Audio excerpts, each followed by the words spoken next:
Hola, ¿qué tal? Bienvenidos a un nuevo episodio. Realmente estoy muy contento de que si me estás viendo por YouTube me veas, hola, o me estás escuchando por alguna plataforma de audio como Spotify, Apple Music y tantas que hay, también estamos saliendo por ahí, estoy saliendo por ahí, perdón.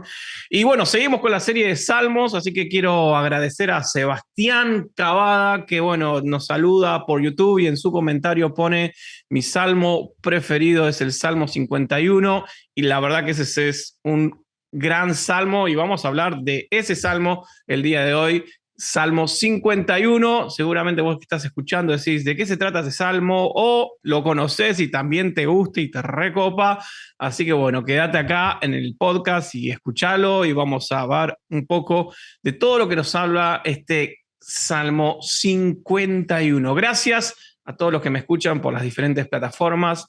Gracias a aquellos que comparten, a aquellos que envían este podcast a sus amigos, conocidos o lo repostean en sus redes sociales. Eso hace que, bueno, pueda crecer un poco este canal. Bueno, pueda correr el mensaje, que es lo que más importa y es lo que más quiero, que puedas recibir un mensaje que te motive, que te sane, que te confronte, que te lleve a tomar buenas decisiones y a salir adelante en tu vida desde el lugar que me escuches. Muy bien, vamos entonces a hablar del Salmo 51, que este es un salmo penitencial, no un salmo de súplica, donde David pide perdón por el asesinato y por tomar a lo que no era suyo como pertenencia, esto es a Betsabé, y bueno, cometer adulterio. Es un salmo realmente de una oración donde el salmista pide perdón y se arrepiente de lo que cometió. En otros pueblos antiguos, obviamente el rey podía hacer lo que quería, ¿no? En este caso, David hizo algo que hacían los reyes de aquella época, lo que no tenían a Dios como centro de su nación. Y esos reyes, si querían una mujer, podían matar al esposo para conseguirla y obviamente quedaban impunes. Es lo que Abraham temió cuando fue a Egipto, ¿no? Abraham temía que el rey lo mate porque su esposa era linda y el rey se quede con su esposa. Los pueblos tenían una doble norma donde los reyes podían quitar la vida de sus súbditos, podían tener muchas mujeres, podían tomar cualquier propiedad, aún a costa de otros ciudadanos, y quedaban impunes, mientras que el pueblo tenía que vivir bajo otra ética. Pero Israel no. El rey de Israel debía vivir bajo las mismas normas éticas que Dios había dado. Por eso es que David lo que hizo esto de matar al esposo de Betsabé y cometer adulterio, no lo podía hacer. Y es difícil también imaginar, y es muy difícil de imaginar en alguna otra nación de aquellos tiempos, cómo un profeta confrontara de esa manera como la que confrontó Natán al rey, hablando de ética, ¿no? Sobre la ética de sus hechos, ¿no? Lo que hizo Natán es de confrontar al rey y corregirlo y marcar su error. Ningún otro lo hacía, solo el profeta de Dios en la nación de Israel. Entonces, acá vemos dos contrastes importantes o dos formas. Primero, David imitando, podemos decir, un poco a los reyes de otras naciones por su actuar, por su falta de ética, y tenemos también un ejemplo de un profeta de Dios que envía el mensaje no importa cuál sea su receptor. Y esto es terrible, ¿no? Pensamos un poco en que el rey podía hacer lo que quería y el pueblo no podía hacer lo que quería, seguía otras éticas, otras normas, y es tremendo, ¿no? Y podemos un poco llevarlos a nuestros tiempos donde no es tan así, pero es así, ustedes me entienden, ¿verdad? Eh, entonces ahí estaba David, ¿no? Y estaba en verdad realmente si leemos este salmo, que después lo vamos a leer, estaba en verdad arrepentido de su adulterio con Betsabé y de asesinar a su esposo para cubrir el pecado de David. Entonces, él sabía que sus acciones dañaron a mucha gente, él sabía que le erró al blanco, sin embargo, debido a que él se arrepintió, porque realmente se arrepintió, Dios lo perdona y lo perdonó misericordiosamente. Ningún pecado es demasiado grande para que no reciba el perdón de Dios. O sea, Dios perdonó a David. Dios perdonó a David de ese asesinato. Dios perdonó a David de su adulterio. Y así como Dios puede perdonar, ¿sabes? Vos me escuchás por primera vez hoy y decís, Dios no me va a perdonar mi vida de descontrol. Sí, Dios puede perdonarte. Dios puede perdonar todos los pecados y lo hará. Sin embargo, aunque Dios nos perdona y aunque Dios perdonó a David, no borra las consecuencias naturales de nuestros pecados. O sea, lo que uno siembra, eso cosecha. Puedes cometer un error, Dios te perdona, pero las consecuencias te las tenés que como fortalecer para recibirlas, porque las consecuencias siempre van a ir. Por ejemplo, la vida y la familia de David no fue o nunca fueron las mismas como consecuencia de lo que hizo en ese momento en la historia de la vida de David. Entonces, Dios te perdona y muchas veces, no muchas veces, siempre vamos a recibir las consecuencias de nuestro pecado. En fin, el salmista pide perdón, pide limpieza, reconoce su pecado, confiesa su pecado, reconoce su naturaleza mala y ve que Dios va al fondo del asunto. Así como con cada uno de nosotros, Dios siempre va a lo más profundo de nuestra situación. Entonces, vamos a desmenuzar un poco este salmo. Vamos a lo primero que hace David, que es la confesión.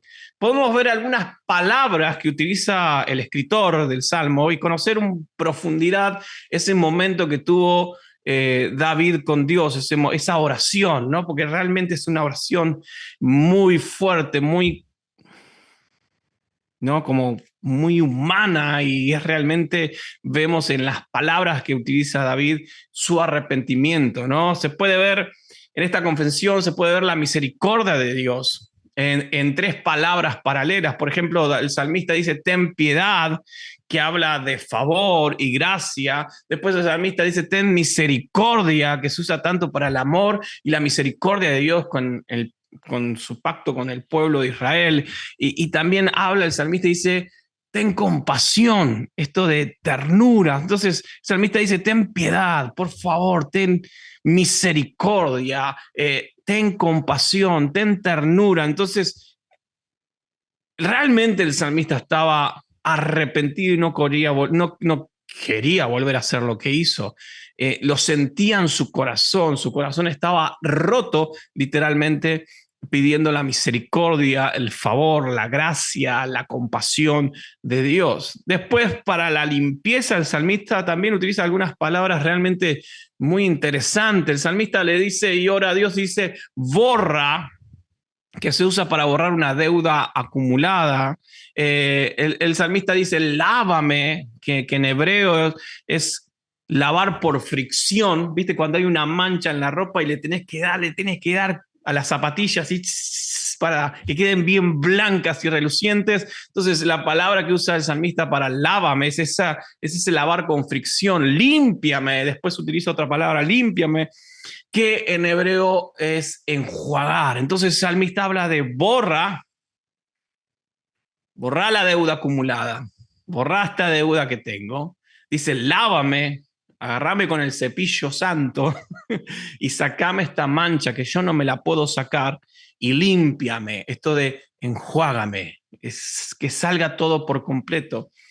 Y Dios lo hace, Dios nos limpia, Dios nos enjuaga, nos hace limpios, nos saca toda deuda acumulada, Dios nos saca toda mancha que está en nuestro corazón, que para el salmista era imposible, para nosotros es imposible.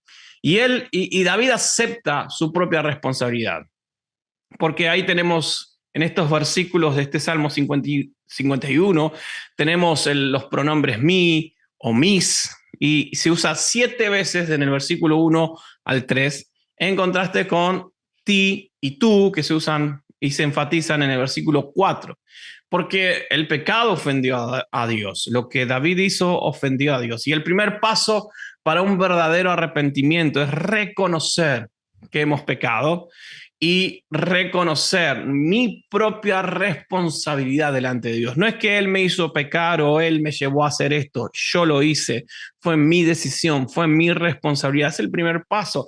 Y la grandeza de la gracia, de la grandeza de la gracia, el poder de la gracia.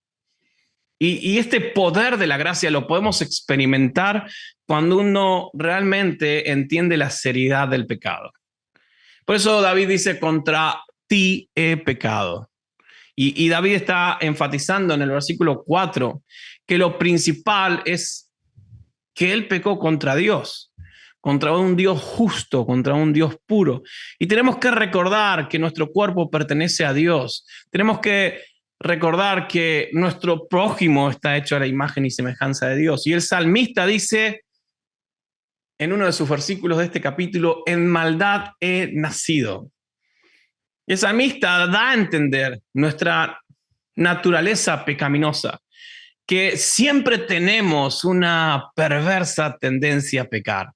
Y esto se extiende a nuestra mente, a nuestro corazón. Entonces, salmista reconoce, siempre está esa tendencia mía a pecar. Siempre vamos a tener una tendencia a errar al blanco, ¿no? Porque es nuestra naturaleza. Y después en un momento el salmista sigue escribiendo y dice, tú amas la verdad acerca de lo que se oculta. Entonces, no solo que tenemos esta naturaleza pecaminosa, sino que Dios ve hasta lo más íntimo de nosotros, nuestro pensamiento, nuestro corazón. Pecados que se esconden también son vistos por Dios. Por eso el único que puede borrar esas manchas, el único que puede enjuagarnos y dejarnos limpito y darnos con el cepillo para dejarnos relucientes es Dios, porque Él ve. Y lo asombroso que, aunque mi naturaleza es tendenciosa a pecar, porque somos débiles, somos de carne, y mientras vos vivas y yo viva, siempre vamos a errar al blanco, siempre vas a pecar, no hay ninguno que sea, como es, invicto en esto. Siempre algo hacemos que nos lleva a buscar el arrepentimiento. El único que nos hace perfecto es Dios. Y ahí es donde viene la restauración, este segundo punto de este salmo. Otro tal vez lo pueden dividir de otras maneras, pero ahí es donde Dios empieza a restaurarnos. Y del versículo 7 al 13 es todo un párrafo donde obviamente el salmista vuelve a pedir una limpieza, vuelve a pedir una restauración, pide que Dios olvide sus pecados, pide un cambio en su vida, pide una comunión constante con Dios y que haya alegría. ¿Y cuántos de nosotros pedimos un cambio en nuestras vidas? ¿Cuántos de nosotros quiere olvidar lo que quedó en el pasado y poder disfrutar y vivir la vida con alegría, ¿no? Disfrutando cada momento? Y en esta oración el salmista habla de un hisopo, en esta oración el salmista habla de una nueva vida. Y cuando habla de hisopo, que tiene un gran significado el hisopo, ¿no? Por ejemplo, fue usado en la Pascua y antes de salir de Egipto, perdón, donde se pintaba con la sangre del cordero el dintel y los postes de la casa. También se usaba un hisopo para la limpieza a un leproso, que era un ritual, también para la purificación, donde para aquel que tocara un muerto, ¿no? Entonces dice, lávame con tu hisopo. Tenía esa imagen el salmista. Y lávame también nos hace acordar mucho a Isaías 1:18.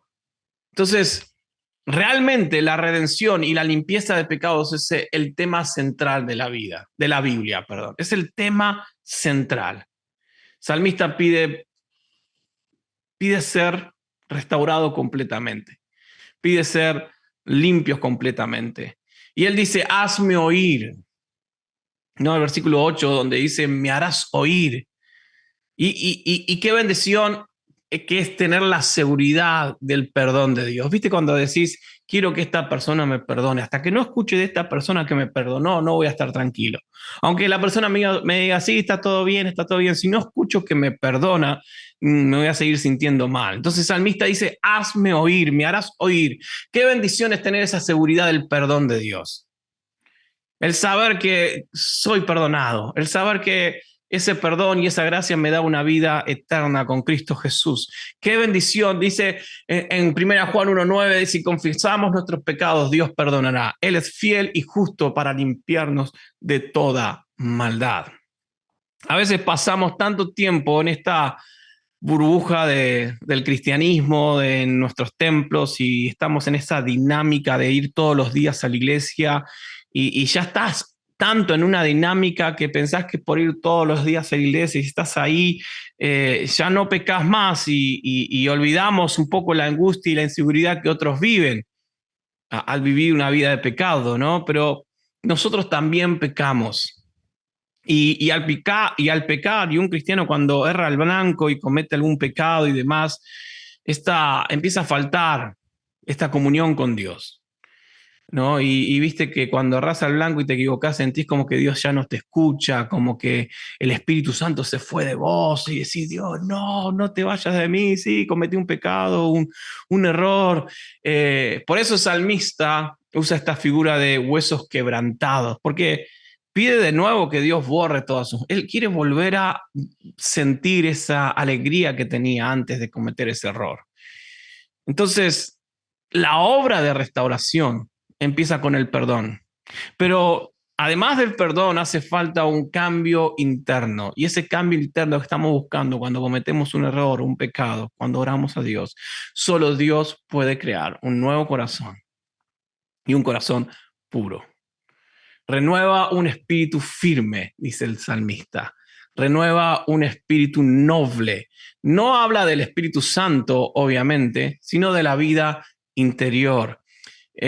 Corintios 5:17, la segunda carta, nos dice, si alguien está unido a Cristo, hay una nueva creación. Lo viejo ha desaparecido y todo queda renovado. En Cristo somos una nueva creación. Y el salmista reconoce que no puede hacer lo bueno por sus propios esfuerzos. Nosotros no podemos hacer lo bueno por nuestros propios esfuerzos. Algo tiene que suceder en nuestro interior. Dios debe hacer esta nueva creación en nuestra vida cuando nosotros corremos a sus pies a buscar el perdón. Y David hace una exclamación que seguramente se habrá acordado de Saúl, cuando él hizo esta exclamación, que él dice, no quites de mí tu Santo Espíritu. Y se habrá acordado David qué mal le fue a Saúl cuando Dios dejó a Saúl, ¿no? Cómo vivió y terminó su vida de una forma atormentada. Y no hay nada mejor en la vida que sentirse útil para Dios. No hay nada mejor en la vida que estando Dios en nuestro interior, nos sentimos plenos, nos sentimos realizados. Y David sabía eso. Por eso en su humillación, en su arrepentimiento, dice, por favor, no saques tu espíritu de mí. Devuélveme el gozo de tu salvación. Y esta es una experiencia diaria que tenemos. Cuando uno peca o cuando fallamos a Dios, nuestra vida se seca, es como que entra la tristeza, ¿no?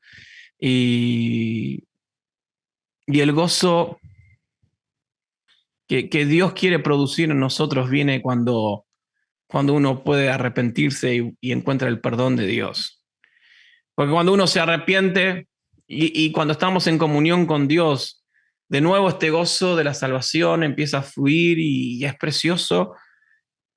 Y como en el versículo 13, que después el salmista dice, cuando vuelva a estar bien, voy a volver a ayudar a otros. Voy a volver a poder ayudar a otros. Entonces estamos viendo un arrepentimiento, estamos viendo una restauración y por último este salmo nos habla de un compromiso.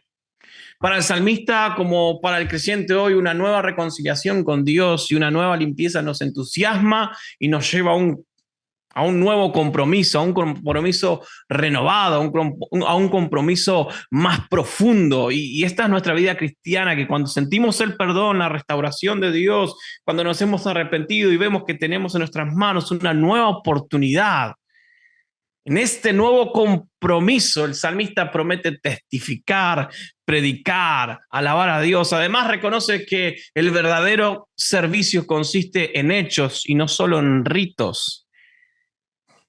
¿no? Y que requiere un corazón arrepentido, lo opuesto a un corazón orgulloso o lo opuesto a un corazón autosuficiente. Entonces, cuando uno recibe el perdón, hace un compromiso nuevo. Decís, de acá en adelante le voy a meter pilas, de acá en adelante voy a vivir una relación con Dios, porque uno se siente pleno. En ese momento, cuando Dios te ha perdonado, te sentís, wow, como que volás al infinito y más allá. Entonces, el espíritu quebrantado y el corazón contrito es lo que Dios quiere de cada uno de nosotros. Esto vale más que todas las ofrendas que uno pueda dar o las costumbres religiosas que puedas hacer, porque puedes servir a Dios, puedes estar en un templo, en tu comunidad de fe, donde estás en la escuela bíblica, donde estás en la música, donde haces de todo, sos el hombre o la mujer orquesta. Pero si no hay un corazón contrito, si no hay un corazón quebrantado, de nada te sirve hacer todo lo que estás haciendo. Porque vivís bajo el peso de tus propios pecados y no te has liberado, no has buscado una restauración o una comunión con Dios, que eso es lo que trae un gozo pleno.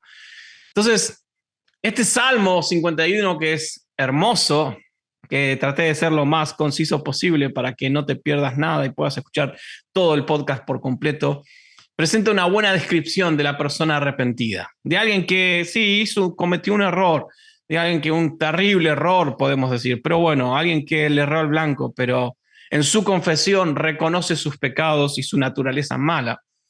Pide perdón, pide una limpieza y no esconde nada de Dios. Se muestra tal cual es y dice: Dios, he pecado.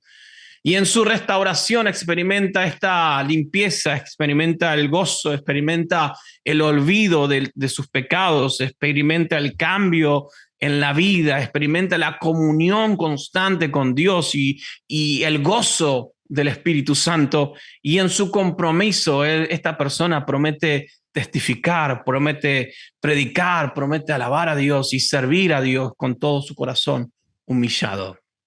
Y esta misma experiencia, esto mismo que vivió, lo experimenta cada cristiano y cada persona que se acerca a Dios. Así que si querés vivir una vida plena, una vida que vaya más allá de lo que puedes pensar o imaginar, te invito a que te acerques a Dios, a vivir esta experiencia que vivió el salmista. Sí, trágica en un comienzo, porque ¿quién no se ha equivocado alguna vez en la vida? Pero muy pocos de aquellos que se equivocan o nos equivocamos, nos acercamos a Dios. Porque si te acercas a Dios, vas a encontrar perdón. Si uno se arrepiente, vas a encontrar a Dios así de rápido. Así que te invito a que puedas experimentar esto que Dios nos da y esto que vivió el salmista en un momento clave de la vida. El salmista conocía a Dios así como vos conoces a Dios. Y vos conociendo a Dios y yo conociendo a Dios, puedo fallar, puedo errar al blanco, pero no todos son capaces de reconocer su error, de mostrarse tal cual delante de Dios y recibir esa restauración. El perdón lo recibimos si nos acercamos a Dios. Así que Salmo 51 es un excelente salmo que lo vamos a escuchar ahora. Así que gracias por estar ahí. Deja tu me gusta, suscríbete a mi canal, seguime en Spotify, en Apple Music. Deja tu comentario si hay un salmo favorito que te gusta tanto. Decir, quiero que estudiemos este salmo. Lo vamos a hacer. Y bueno, como el Salmo 51 nos ha hablado profundamente y hemos aprendido del arrepentimiento, hemos aprendido de la restauración y hemos aprendido que todo esto trae un nuevo compromiso con Dios.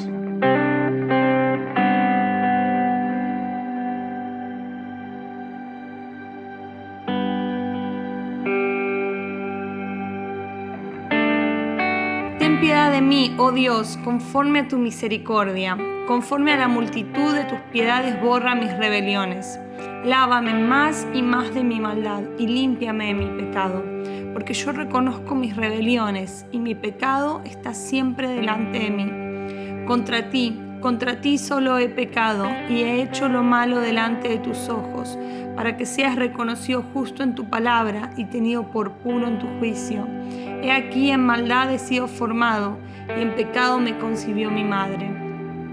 He aquí tú amas la verdad en lo íntimo y en lo secreto me has hecho comprender sabiduría. Purifícame con hisopo y seré limpio. Lávame y seré más blanco que la nieve. Hazme oír gozo y alegría y se recrearán los huesos que has abatido.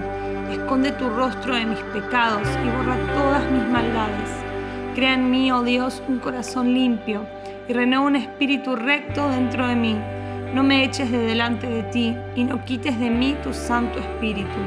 Vuélveme el gozo de tu salvación y espíritu noble me sustente.